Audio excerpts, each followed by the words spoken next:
Good evening. I'm Cathy Durant. You're watching the Cathy Durant Show, broadcasting on BBS Radio TV on the IHeart Network.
This is unreal. I don't want to cry. Congratulations. I don't want to cry. But my kids were very young the last time I was on television with NBC.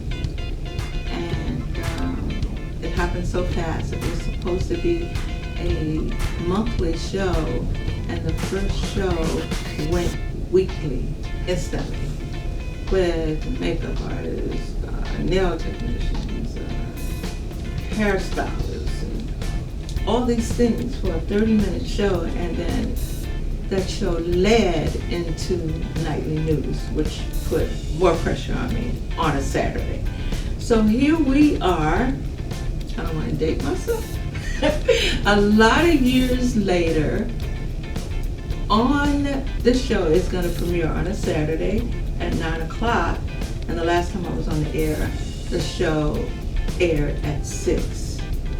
So, no, 5 to 6, and then night came on at 6. So here we are. My first guest, I am so happy to announce that Dr. Reginald Parker is here. He is a phenomenal person. I got a chance to see him in real time at a 3-day convention on climate technology. Well, I have to admit, I didn't know much about climate control or EVs or any of that, the sciences period. I hear politicians talk about it and debate about whether it's real or not. But to witness a 3-day conference where some of the brightest minds were there, led by Dr. Parker, I have to say I'm a new person.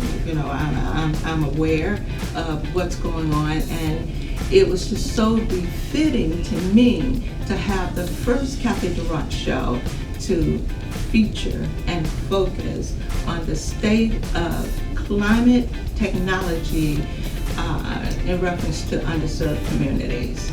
And I would go as far as to say underserved Black communities, because I heard a lot of that during the 3-day conference. So without further ado, I would like to introduce to you my first guest for the Cathy Durant Show, Dr. Reginald Parker. Welcome. Thank you for having me. I really do appreciate this, and really do appreciate what you did for us at the conference to capture what we talked about in reference to the community, what I call they're overlooked, underestimated, and therefore underserved. There's a lot that we can do. We're leaving not only dollars on the table, but we're causing undue death because of medical technology that's needed. A lot of people don't know that with climate change comes myriads of issues. And so we have to look at them and figure out how we can help them, because they are also part of the economy. Can't let any part of the economy goes down. So if you had to give us a grade right now for where we are with awareness, what would that grade be? When there's people who are arguing whether or not climate change is real, and all of the scientists who study say it is, and you have people who are, let's say, undereducated in the area making pronouncements, that's an F. When you go to your cancer doctor and they say you have cancer, then you go over to a psychologist and say, I don't think so. Why would you go to somebody who's not trained in the field to make such an assessment? And that's what's happening. We have politicians talking about whether or not climate tech and climate change is real. They're not trained in that field. So how would they know? We need to do a lot better. There's a clock in New York, and you can walk, and it shows that we have a little bit over 6 years before there's nothing else we could do. Now, oil companies, utility companies have been knowing as pre-1970 that we are changing the climate. It's 30, 50 years now, and we haven't done anything. That's an F. Well, that's pretty serious. Well, recommendations. Well, we have to change how we do things. Now, the good news about that is with this change comes economic development, workforce training, community empowerment. People will go to work and do this transition. There's a quick change to get off of fossil fuels, which sends up a lot of greenhouse gases, and move to electronic vehicles. Well, now the electronic vehicles are taking their power majorly from utility companies that are using coal and natural gas. So we have to substitute what they are using to make power with solar, wind, and other renewable energies. But more so than that, we have to reduce the amount of energy that we're using. 30 to 40% of energy is waste. A lot of people don't understand that they're wasting 30 to 40%. So that means we need to have like a revolution when it comes to charging stations everywhere. Now, that is where politicians are good at. They are good at setting policies and understanding those issues and being able to fund infrastructure changes, and they have. The bipartisan infrastructure legislation addresses that. Well, we're going to take a break, but when we come back, I want to talk to you more about how to educate consumers. How do we get the word out? Because that was the thing that really, it didn't worry me, but I said to myself, this is an excellent conference, but how do we get this information to Main Street? Mm-hmm. So we'll be back in a moment, and with Dr. Reginald Parker, I'm gonna pick his brain for everything. We'll be right back. Want to get out of just about anything? Use the environment excuse.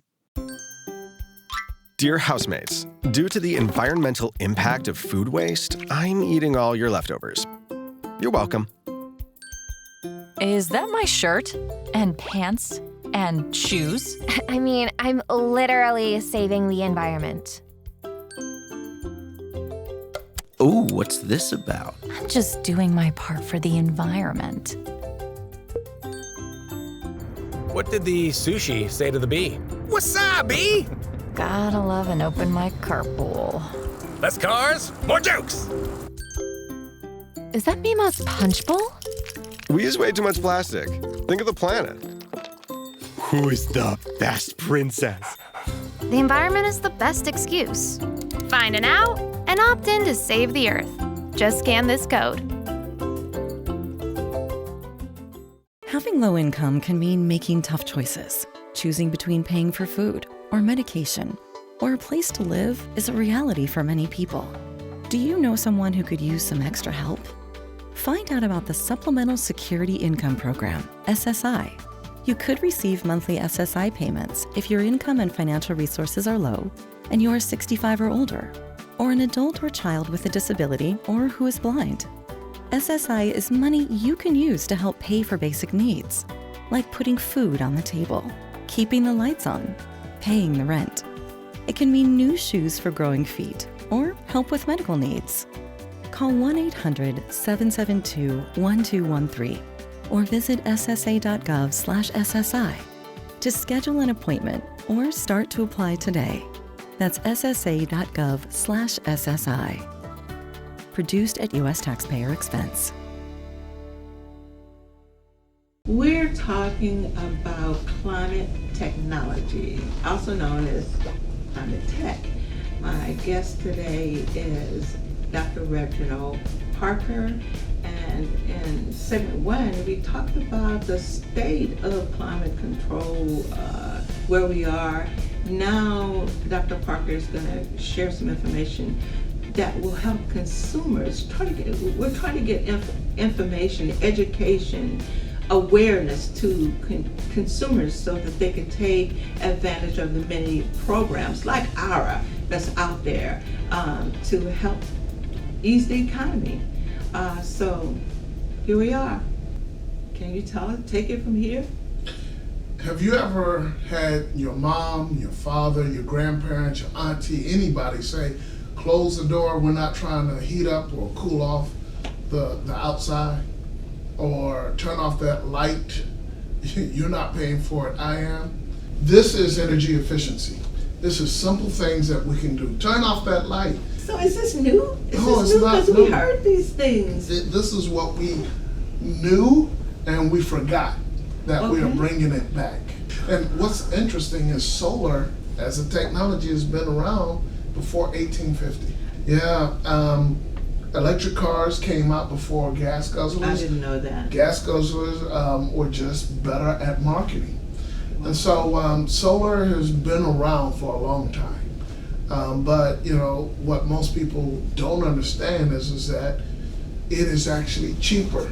And they say, well, how is it cheaper? It costs a lot of money up front. Well, if you were to put a coal power plant on your rooftop, how much would that cost? You know? Nobody thinks about that. But the best way I do it, Cathy, is asking this. You can break even using solar, right? And I said, yeah. When do you break even with the utility? So that automatically tells you which one can be cheaper. Now, I'm not trying to say that we don't use all the tools that are on the table. But when the power and the grid goes down, you shouldn't have to. You should be able to power your critical areas. And for some people, having power for critical areas is more than critical. If you require this for life-giving medical treatment and you don't have power, you're relying 100% on the grid. But if you have solar with storage, at least it can power the things that are going to keep you alive. And so not only is it good for the environment, it's also good for you. Now, I developed a solar farm, and a storm came through and knocked off everything in North Carolina. They had to take off the nukes. And they called me, and they said, your solar farm works. Can we turn it on and give power to 140 homes in the Northampton, North Carolina area? And we did. No other power plant was able to turn on, but there was sun the next day. Well, so I have this question.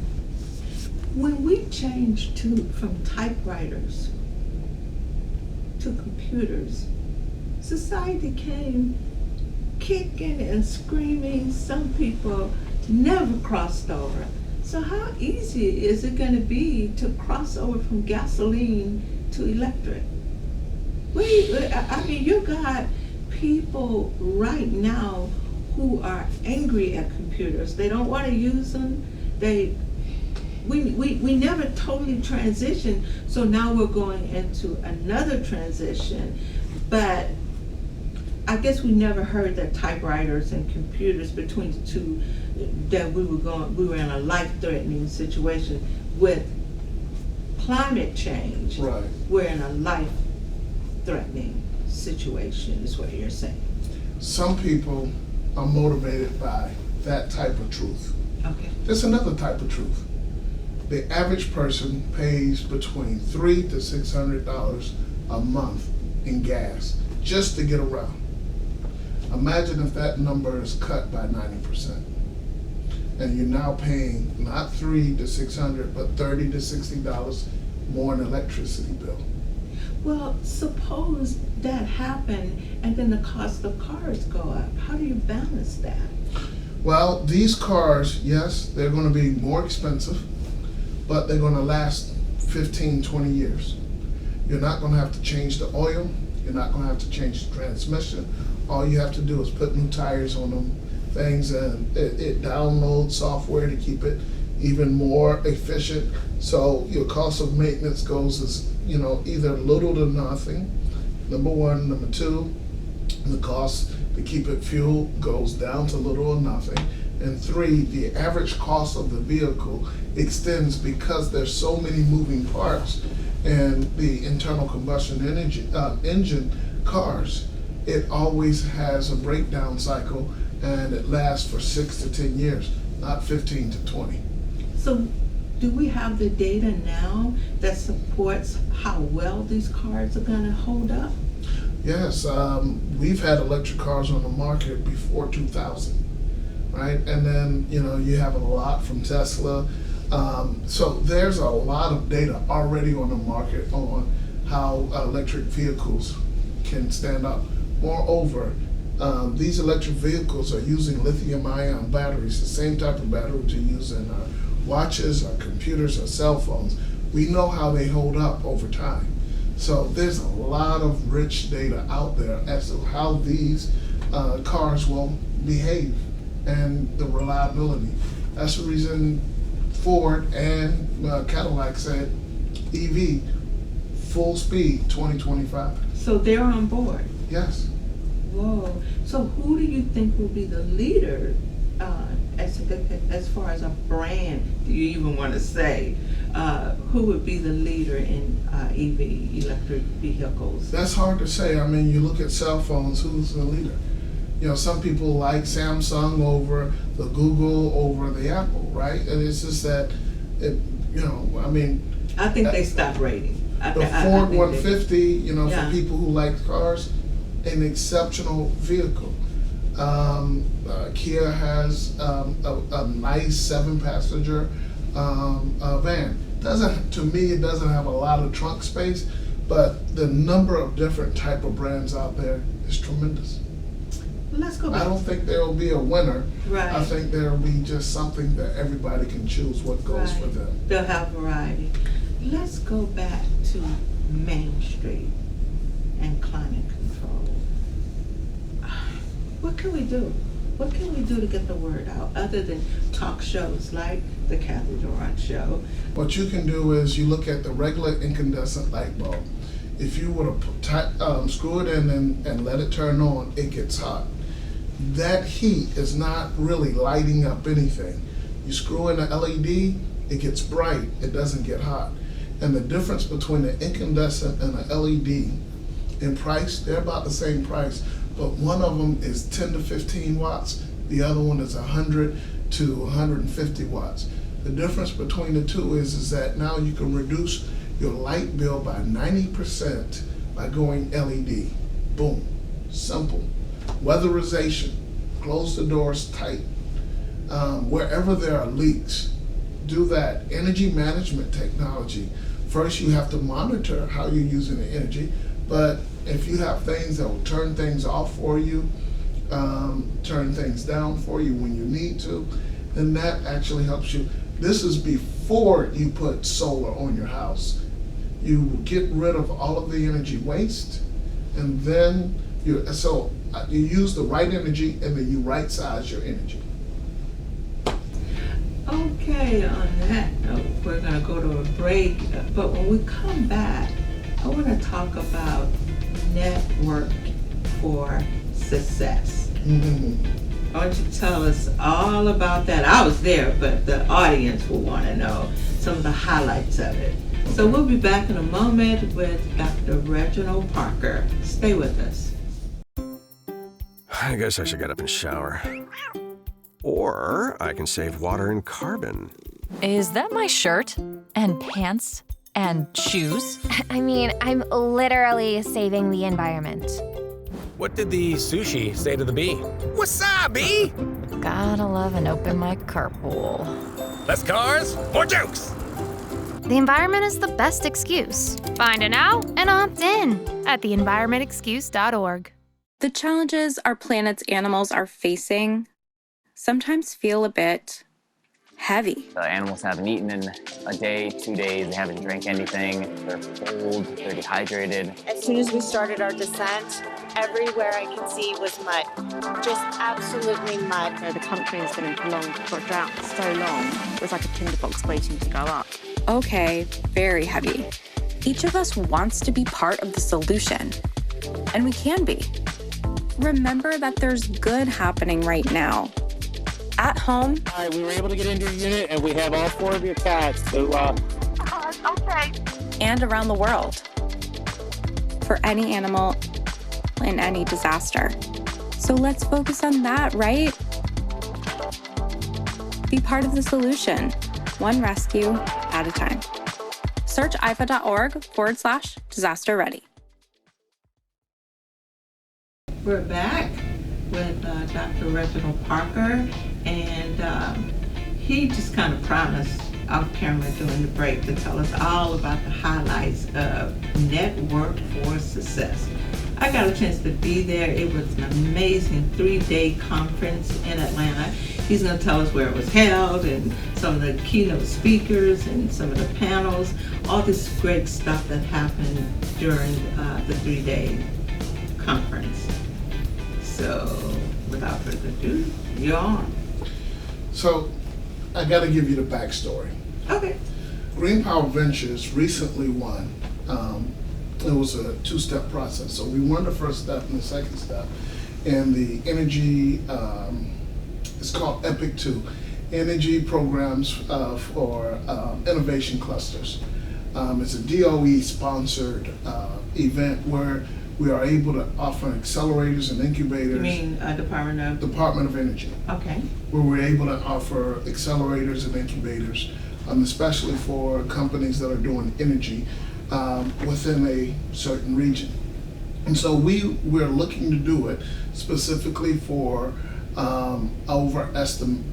overlooked, underestimated populations to get into energy. And so although our curriculum is available for everybody, we targeted BIPOC founders because they are left out of the energy equation. What do you mean BIPOC? Black, indigenous, people of color. Okay. So we look for BIPOC founders and everybody in between, and we did a great job in grabbing them. And so 7 were selected specifically for a accelerator called Pilot to Profit, and the rest of the people went to Network for Success. And so we had those 2 teams coming in and out of each other, and there was specific training for Pilot to Profit, where we were trying to train entrepreneurs who had a great idea or a great product on how to scale it up and become a billion-dollar company. And then for the others, they were later stage companies already having the capability of deploying and have had a history of doing so. But what they needed are what we call the 3 Ps. 1 P, a platform. So it's an ecosystem where we're able to bring them together. And so as a collective, they're stronger than one large company. Then a pipeline. And we have a pipeline of HBCUs, of minority serving institutions. We're building also a pipeline for public facilities, public homes, as well as multifamily facilities. So Section 9 and Section 8. So our goal is to go after institutions that are in socially disadvantaged and low-income areas and get at those institutions and create what we call a pipeline of opportunities for the platform. So we brought over 40 BIPOC founders to these activities. Here are the projects, here's the money, and you are the people that can make this happen. And it was magic. So when you talk about the money, how exactly does the money go into the people's pocket? So what's interesting is that you have all of these banks. They're out there looking for projects to fund. They're looking for BIPOC founders to fund for those projects. And I put them all in one place. I brought the banks there. US Bank was our title sponsor. RSF Financial came and also presented through Michael Jones. We had other financial partners there, but these are just two to name. We had coalition builders such as Dream.org, another one of the sponsors. When you bring these type of people together, along with a wide variety of founders like Synergy, Optimal Tech, and others, then you have magic, because now you have people with projects finding sources of money and other people to support those projects. Usually a company needs 2 to 3 other subcontracts or partners to be able to do it. And so now they were networking for their own success. I saw that. I had to peel people away so that we could move to the next section. And there was like a high at the end. They didn't want to go home, and plus the food was good. You did we were really intentional with that. Intentional. Yeah, the food. I mean, it was flowing. It was really good. It was. They say the average adult's attention span is 1 hour. I watch people go through 4 hours, and they were still like this. I mean, Why? First of all, when you think about bringing Chandra Farley, sustainability from the city of Atlanta, and her talking about what the city of Atlanta and the goal that they have for 2025, and they're not close to meeting it, and saying, hey guys, come up with some solutions. You have Brandon Little from the Region 4 U.S.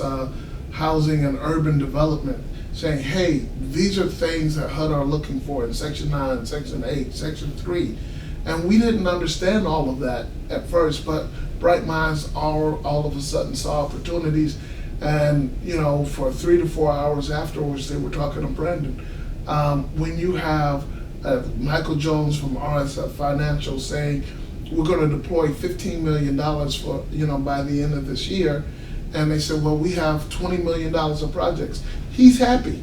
Yes. You have U.S. Bank talking about that 60% of all new market tax credits flow through their bank. So not only are you looking at ITC, NMTC, or investment tax credits, which goes for solar and storage, but new market tax credits can be used for energy efficiency.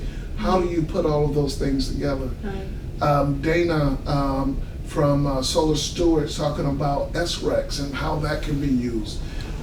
Jordan Taylor from Montgomery Green Bank and what you can do there. So, I mean, having all of those folks talk about things that people are trying to figure out, talk about the solution, unlocking the code, it was, manna from heaven, right? And so, yeah, you talk about how good the food was for the body, but there was food for the mind. And, there's not a conference that I've been to that had this type of information. I heard that a lot. And I've been wanting one, so in Reggie fashion, I created it. Well, hold that thought. We're going to go to a break, and when we come back, I want to talk about the pitch.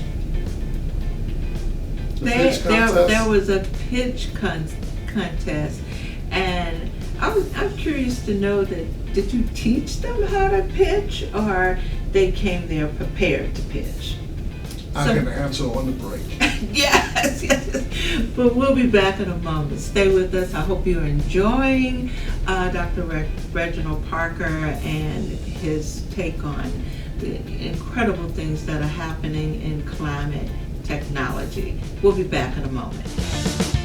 Having low income can mean making tough choices. Choosing between paying for food or medication or a place to live is a reality for many people. Do you know someone who could use some extra help? Find out about the Supplemental Security Income Program, SSI. You could receive monthly SSI payments if your income and financial resources are low and you are 65 or older, or an adult or child with a disability or who is blind. SSI is money you can use to help pay for basic needs, like putting food on the table, keeping the lights on, paying the rent. It can mean new shoes for growing feet or help with medical needs. Call 1-800-772-1213 or visit ssa.gov/SSI to schedule an appointment or start to apply today. That's ssa.gov/SSI. Produced at U.S. taxpayer expense. I guess I should get up and shower. Or I can save water and carbon. Is that my shirt? And pants? And shoes? I mean, I'm literally saving the environment. What did the sushi say to the bee? Wasabi! Gotta love an open mic carpool. Less cars, more jokes! The environment is the best excuse. Find an out and opt in at theenvironmentexcuse.org. And we are back with Dr. Reginald Parker, and he promised to tell us about the pitch contest during the break. I don't know if we're going to get the secret sauce and how they pulled it off, but he's going to generalize us in the subject and let us know what the pitch contest was all about and what the winnings were about in the end. So, I'm not going to give away everything. Okay. But I will tempt you a little bit. It goes back to how do you understand your customers? And all of your customers, you're pitching. Right. You're pitching to your team, you're pitching to your investors, you're pitching to people who are buying an advertisement, a commercial. That's a pitch. And you have to understand that in the pitch, the biggest piece is the value proposition. And I said there's 3 letters in value proposition you have to know. X, Y, and Z. X is how much does it cost? Y is how much can you sell it for? And Z, what is the value to you? So you have a car may cost $7,500 to manufacture. However, you're going to sell it for $17,000 so that you make a profit. But for the person who buys the car, who can now go to work, who can now carry their baby around, who can now keep themselves safe, and as they go from place A to B, they have air and heat, it may be worth $30,000 to them. So when you understand the value structure, everybody has to make a profit, then you know how to sit down and formulate what is to be said. And we talk to them about, how do you draw people in? How do you formulate what it is you're going to say? And so we gave them a 3-minute pitch, with 3 minutes of Q&A. Is that enough time to tell them all of your business plans, your financial metrics? But no, it's only enough time to get people interested in the next meeting. And so we tell them how to use those 3 minutes most effectively, because sometimes that's all the time you have at the top of the elevator to the bottom of the elevator walking out of the door. Right. So it's called the elevator pitch. So in the end, what do you expect to achieve? Interest, or you want to close the deal? You cannot close a deal in 3 minutes unless you have some exceptional skills. Right. And so we'll talk about the winner. Her name was Christine. And actually, right now she's raising $60,000 for a huge conference and an event. And we're pushing her full force. And her company's called Drinkix. And what Drinkix does is it takes refuse, apples, bananas, bamboo, recycled bottles, recycled rubber, and make shoes and other types of products. And they are sweet, they're nice products. I mean, I want one right now, right? And not only on that, it has an NFC chip where you can swipe your phone and figure out just how much carbon she was able to reduce by you wearing the shoe. And so there are a lot of companies out there that want to buy these shoes for their employees to reduce and that is a pitch, right? Wow. And she got up and she pitched. People quickly understood what it is that she was doing. The value. It was a good-looking shoe. It was a good-looking shoe. They understood the value, the questions. If you design your pitch right, you already know the questions that are going to be. And she did that, and this is what we also trained them. It's called the customer journey. It's called understanding your customer. And when you are able to put all of those things together, your pitch comes together. Because there's 3 different types of customers, therefore there's 3 types of customer journeys. But all customers walk in that first 3 minutes, and then it starts veering off. So you have to have that first 3 minutes down pat. Yeah. So there were 3 winners. We're only going to talk about the first. Okay. We're going to talk about number 2 and number 3. It was exciting. I mean, it was interesting to watch. And we have more segments coming up about we'll get into the other ones. Yes, we can talk about them later. I want to go back to how to prepare younger generations to look out for later when it comes to climate control. You talked about a few tips in terms of how you run your family. But if you were talking to Main Street, what would you tell Main Street in terms of how to prepare their children for, the effects of climate control? What can they do without coming off too hard to the kids? One thing you might not have noticed, but I brought 4 college students to the event. And I talked to each one of them and said, go talk to these folks. I said, they're talking to bankers, they're talking to each other. You need to talk to them. Do you know what to talk to them about? He said, what, sir? I said, internships. Wow. You gotta get them connected somehow.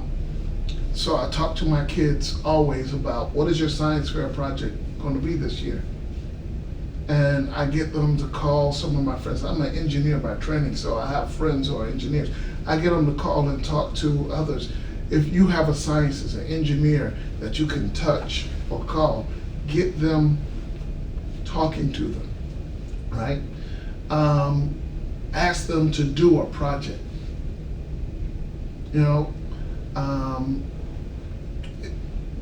Recycling. Have them tell you, act like you don't understand why recycling is important, and ask your kids, why is recycling important? I kind of feel like there's so much coming at kids right now. Like, you got climate technology, and you got AI. I mean, are we talking 2 different worlds here, or same world? So one of my technologies, right, that I have is called caring for assets through reliable intelligence. And so one of the things it does is monitors your energy use. I plug it right in at your breaker box. It sees how you use energy. Then it learns how you use energy. And then it starts making recommendations on how to maintain and manage your energy. And if you want it to take over, it will dim lights, it will turn things off. Let me give you, one of our clients set a light, well actually it was a machine to turn on and off between 3 and 6. And they wondered why it never turned on and off, and so they reset it and it was turning on and off right that time. When we were able to put in a monitor, we were seeing that it was turning on at 3 a.m. and 6 p.m. 3 a.m. and 6 a.m. So while they were not at work, it was turning on and off. Turns out that it was costing them $90 a day, times 365. They were paying closer to $30,000 more in the energy a year because they couldn't see what they didn't know. But the energy monitoring technology found it and was able to turn it off because it wasn't supposed to be on. When you have parking lot lights, are they supposed to be turning on in the middle of the day? Right. And you're paying for that. These are things that you don't pay attention to, but the AI will. Right. And the AI is a 24/7 thing that can actually do what you need to do. And you're gonna say, there you go, getting rid of jobs. The average small to medium-sized building owner do not have $100,000 a year to pay for an energy manager. But if you can give them that through AI, for a simple cost of about $5,000 a year, and it cuts their energy in half, then yes, this is a job that doesn't exist inside of that company, and that company can't afford it. Why not help them get rid of the energy waste and manage their energy better? So AI has this is just one example, but has a special place in clean tech. And clean tech has a special place in AI. AI is on a computer server, and do you fuel that computer server, those big server farms, using fossil fuels? Google and other large tech companies said, no, we will go carbon neutral, and we would use renewable resources in order to fuel our farms. So their data farms are being fueled by solar farms and battery farms. Facebook, all of them are doing this. So there is clean tech in AI and AI in clean tech. Well, and you're like an advocate for both. Yes. You like, isn't that rare though? Because usually it's like pick a side, you know. We were talking about partisan, you know, politics. ML, which is machine learning, and AI is artificial intelligence, are not going to go away. So there's no side to that in terms of, you know, this is what's happening. And, you know, if you know how to use ChatGPT as an example, as a prompter, you can get paid $360,000 a year. Wow.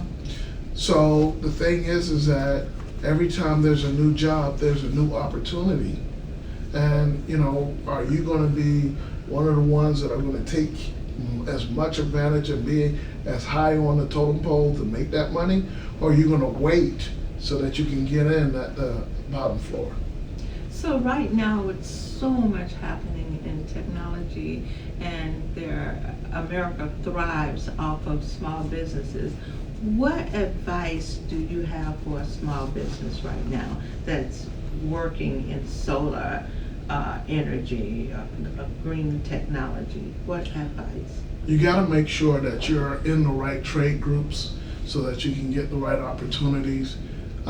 If you're African American, there's an organization that's called BOSS, Black Owners of Solar Solutions. They're going to be at RE+, which is one of the largest renewable energy conferences there is.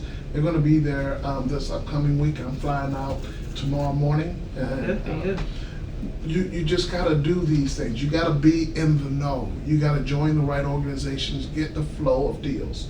You have to go out and talk to people. We are concentrating on going after these institutions, and in doing so, by working with these institutions, we're making an impact, and we're bringing more people on board. So the folks that we work with are a part of these organizations. That's how I find them. And plus, I've been in the business since 2004, 2003. So I've got to know a lot of people, and I don't let them go. Wow. Because, you know, I need to help them, and they need to help me. Wow. As we save this planet. This is the Cathy Durant Show, broadcasting on BBS Radio TV on the IHeart Network.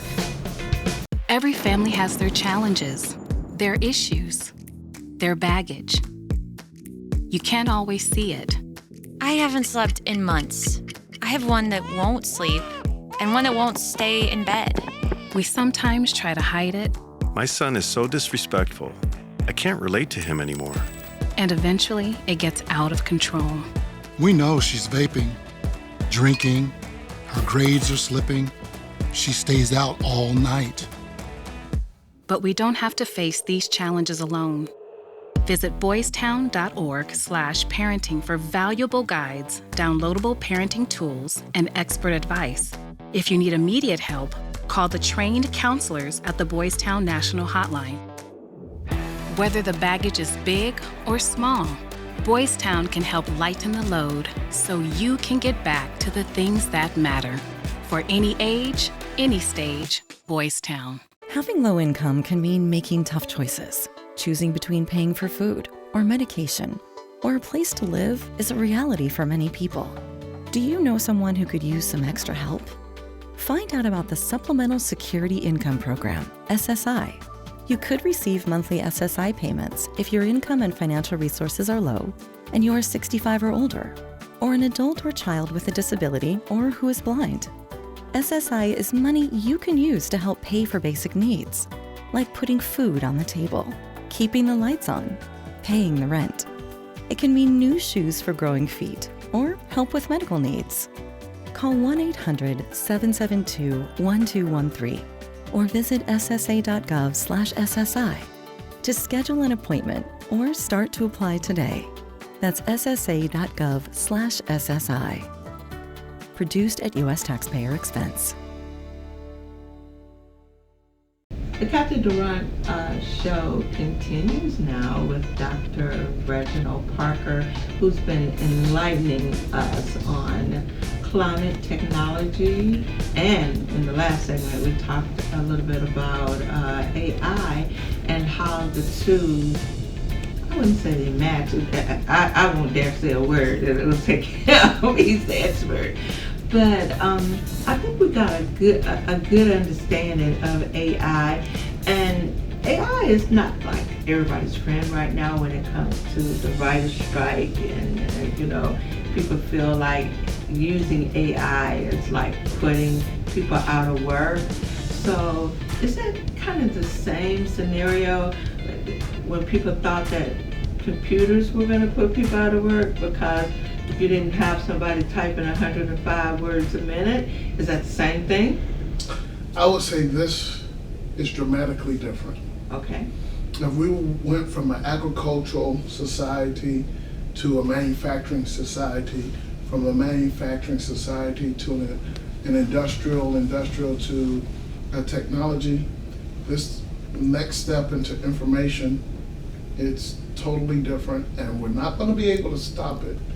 But what we have to do now is be able to better control it. And the only way you can do that is through deeper understanding. You can't stop, deep learning, right? But the problem with deep learning is that it learns off of what's already been done. Yes. What has not been proven is that it can do new learning. What do you mean by new learning? So if I have a pot of data, and I ask ChatGPT or some other type of artificial intelligence to come up with a solution, it will come up with a solution based on what's in that pot of data. What humankind has done is continue to build on that pot of data through discovery, learning, re-examination. So AI is able to give you information off of that pot of data. What we have not been able to show through self-learning is that it can continue to grow that pot of data. And that is, the quintessential issue with AI, and where we can put caps on. We can put caps on keeping it only able to develop based on a pot of data, not to increase the pot. Because that's where we are able to allow humankind to still add value. Well, when people think of AI, they think robots coming to take over everything, and there would be no need for them in the automobile industry. Almost not now. I guess they're like overseeing robots now. But how do you balance that? How do you take away that fear of there not going to be jobs? So you can't take it away, because that is a truth. A certain type of jobs will have to go away. This is a manufacturer of carpets up in Dalton, Georgia. But where do people go? Oh, right, but let me give you an example. It's this manufacturer in Dalton. They make carpets. In order to compete against Southeast Asia from a profit margin point of view, they couldn't keep people working. If they kept people working, they would go out of business. So they have an engineer and a fully automated facility. You walk in, the lights are out. You know why the lights are out? Why? because the automation doesn't need the seat to do what it needs to do. So they're saving money? Yeah, they're saving money by keeping the lights out because the robots in that facility don't need the seat. Wow, that is scary. But you're saying, well, what happened to the jobs? Right. Well, they have a choice, stay in business or not. But what happens to the people? So there's more than one people, right? There's the owner and his or her family. Right. And then there's the people that he hired. Right. And they're not going to accept a lesser pay. So where does the spinoff? What happens? In order for this owner to stay competitive with Southeast Asia, he had to transform to a fully automated facility. So for the money that entrepreneurs are saving using automated systems, can't you create another division where where workers can work in marketing or some other areas of the company? Some of the workers can go into support services, because they move from manufacturing to service, because this is a greater service society, and at the current state, computers they suck at service. And so you have to use people for service, right? And some people are not as good at service as others. And so now you get the cream of the crop moving up in the service area. We see that when we go out to restaurants. Some restaurants have better service than others, and they get more patronage, and that's what's going to be happening. Now, you have some people, they have to leave their jobs of actually making that, and they realize that they can upskill themselves and become a social media person and help to sell carpet, or they can learn how to program so they can improve the manufacturing process. And there are people who are stuck in $30,000 jobs. They go and they train for 3 weeks, 3 months, and now they're in a $100,000 job in tech. So there's always something else out there, at least for now. But ultimately, we may move into a Star Trek type of society where you don't need money to live. You just do a job, and all of your food and housing will be taken care of. It's been said that one of the most effective way to reach people is through entertaining. And so you and I talked, briefly about how can you put this information in a can.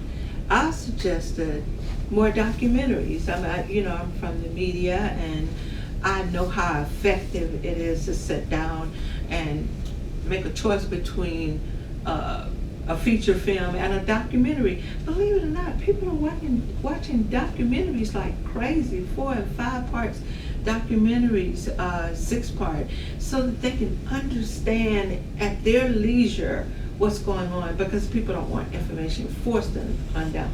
They want to decide what they watch and what they learn. So can you say that you guys are getting ready to join the movie industry, where I am over here, where we need you, and do more documentaries on this information, like the woman, the entrepreneur with the EV stations? Women need to know that there's something going on to look out for them, so that they'll feel okay about buying an EV. Other than that, you're going to have a hard time getting people out of their gasoline cars, because service stations are lit, and they have convenience stores there. There are a lot. You're going to be competing with a lot to have them to say, "Oh, just come plug up to this charging station." Well, do you have a vending machine sitting here? Buy it.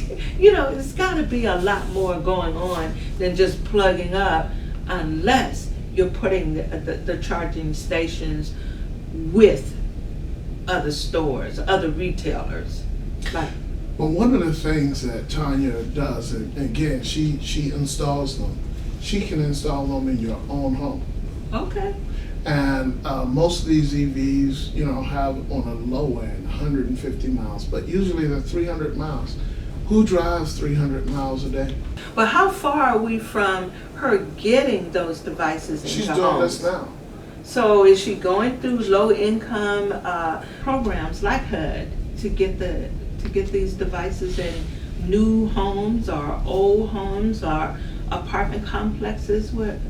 Unlike the other EV charging companies, she's a licensed electrician, and she has a whole business where she does electrical contracts and EVs. So she's putting these in wherever people are looking to do them. So she does low income, high income, middle income. She and her team are out there doing this every day. Well, how many companies are around like Thomas? She the only one. Is Atlanta the model city? Yes, the reason we started things here in Atlanta is because this is one of the Wakandas. And this year we did the state of Black Climate Tech. Next year we'll be doing the state of Black and Brown Climate Tech. And then the year after we will continue to increase, because we want to show how using this Wakanda we can start going to Atlantis and other places and increase the number of people who are impacted. And I'm willing to show my people as the guinea pigs, because we've created hip hop. Now we're going and working with people like Michael Hawthorne at Clean Energy Culture, where he's bringing clean tech into hip hop. And so, this is the way to do it. We're using entertainment to get them. We're using, as you said, documentaries and just peeling off. And thank you for the help in making that happen. We're peeling off all of the magic and saying this is real. It's not hocus pocus. It started with your grandma when she said, "Close that door." Right. Right? There we are. This is stuff that we know, that we forgot, that we had to relearn, but it's comfortable. How do I sell this to people? Do you want to pay $600 for gas or $60 for energy? Right. Do you want to have to go out and fill up your car, or do you just want to pull up to your house and be good for tomorrow? Do you want to make sure that when the power grid goes down, that you're still up? And in doing so, save the planet? It's a no-brainer. We're not talking about things that people don't want. These are things that people want. Right. This is economic development, environmental justice. This is workforce development, and last, community empowerment, when you are able to control your own power. Right. I have to say, I'm enlightened again, and I think we're going to live to see part 2 of this. So will you come back? I'll come back, and we'll talk about some projects that we're doing with some of the people that were in that room. Yeah, so we'll get to learn a little bit more about Green Power Ventures in the second episode, because we want to know what you're doing. We want to know. Well, that's our show for this week. I hope you enjoyed the Cathy Durant Show and my very animated guest, Dr. Reginald Parker. I think he was just outstanding. He makes, you know what? Somebody said at the conference that you were so great, and as a PhD, as a doctor, as a chemical engineer, you're just like a regular person. So he makes you feel like he's regular, but boy, he's a Poindexter, a walking computer. But we thank you. And I look forward to seeing you on another episode of the Cathy Durant Show. Thank you for watching. Until next time.